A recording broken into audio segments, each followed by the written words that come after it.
ফড়িং ভাজা। ওকে, বড় চ্যালেঞ্জও ছিল। ফড়িং ভাজাও খেতে হয়েছে, মজা লেগেছে, ভালো লেগেছে। প্রফেসর দূর কারণে চীনের গভীর অভ্যন্তরে যাওয়ার আমার সুযোগ হয়েছে, যেখানে খাবার পাওয়ার সমস্যা ছিল, থাকার জায়গার সমস্যা ছিল।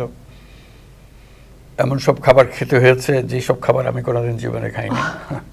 ফড়িং ভাজা। ওকে, বড় চ্যালেঞ্জও ছিল। ফড়িং ভাজাও খেতে হয়েছে, মজা লেগেছে, ভালো লেগেছে। তো নিচে নিয়ে গেছে এই জন্য যে দারিদ্র্যটা বোঝার জন্য, চীনের মধ্যে কি পরিমাণ দারিদ্র্য আছে, সেই দারিদ্র্যের কঠিন রূপ এটা দেখে মনে হলো যে দরিদ্রের চেহারা দুনিয়ার সর্বত্র একই, সেটা চীনে হোক, বাংলাদেশে হোক, অন্য দেশে হোক। সেটার কি সমাধান আছে?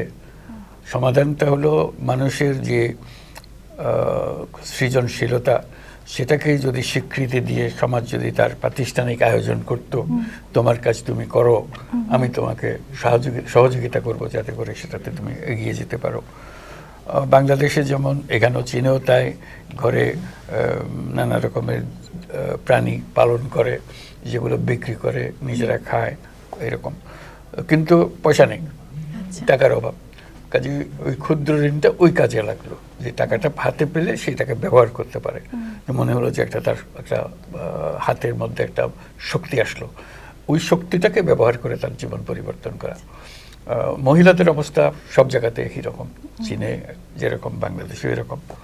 চীনে মহিলাদের অবস্থার পরিবর্তন দ্রুত গতিতে হয়েছে, কিন্তু যে সময় আমরা ঘোরাঘুরি করছি চীনে, তখনও অবস্থা খুবই খারাপ অবস্থার মধ্যে ছিল মেয়েরা।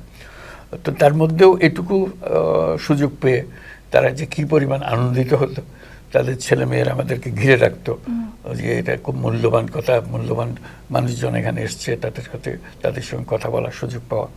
তো আমার কাছে ভালো লাগতো যে চীন আর বাংলাদেশে কোনো তফাৎ দেখি নাই, একই পরিস্থিতি, একই জায়গা। তো সেটা তিনি বুঝতে পেরেছিলেন, কারণ উনি বাংলাদেশে গেছেন, বাংলাদেশের পরিস্থিতি দেখেছেন। অনেকে ওনাকে বলেছে চীনে এটা হবে তবে না, এগুলো আমাদের এখানেও চলবে না।